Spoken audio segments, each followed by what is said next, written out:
One common mistake that you people used to make is you get to UK, Canada, or any of these countries, and then you start going to what's it called?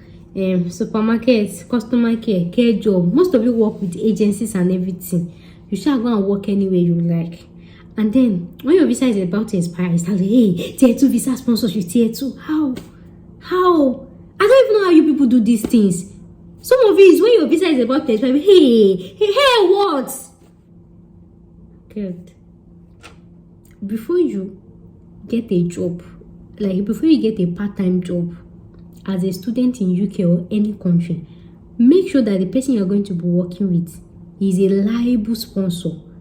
Because it did not make sense working for a sponsor that is not liable to offer tier 2. You've worked for like 1 or 2 years, and then they are not registered. They don't have it's just because that's where the difficulty is coming from. Even if you're in the UK or you're in Canada and you actually send your application and they even interview you, pass everything, the company might be like, oh, they don't know you from anywhere, you've not worked for them before, they don't know you. Even if they give you recommendation and everything, they will be reluctant. So it's better to look for a sponsor that used to offer tier 2 visa sponsorship, Lati Berry, that you know that they are equal employers. They don't segregate black or white from anything.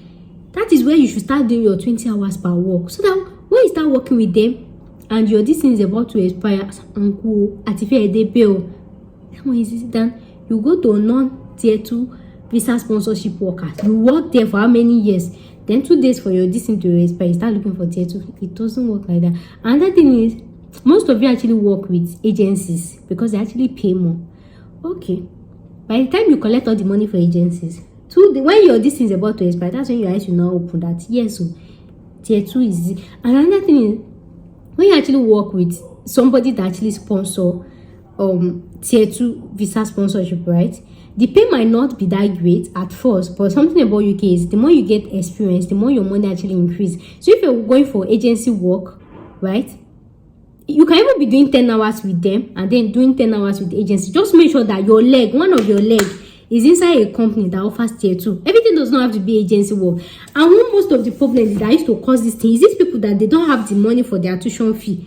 So they used to target agency work and do everything. People that don't used to have money for their school fees, now I think they do on part. Working for agency, they pay high. After everything, when you also pay your school fees, when your postgraduate clinic on nice, but that's when you have that. So all the money you've saved for all those your agency work, background, you got paid for postgraduate work permit, and now back to school is zero. I know they think. Sometimes you just look at the money side. So it's always better. Look for a tier 2 visa sponsor now. Even if it's a care home you want to work with, it's fine. Make sure that they offer tier 2 visa sponsorship. Start working with them. From there, after 3 months, 6 months, you've passed the probation time, your money will increase. And once you start working there, when you need tier 2 this thing, it will not be hard. You will not even speak plenty English. Just submit you will not speak English. They will sponsor you. But then you're going to be working with agency. Your visa is about to expire in 2 days. You're not looking for who will sponsor you. Oh, if not you, will you sponsor the person? Somebody is not even know from anywhere. No, nothing. It does not work like that.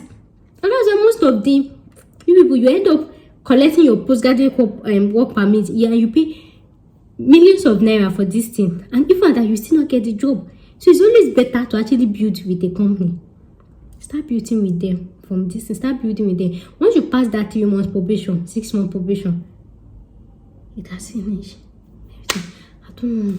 That's just what I think. And somehow it's always good to actually work with all these international companies than local companies. But it does not really mean. But the thing is, most people that I know in UK, they always targeting agency. You just follow what people say. You don't even make your own research. People say agency pay. You want to come collecting 22 hours per hour.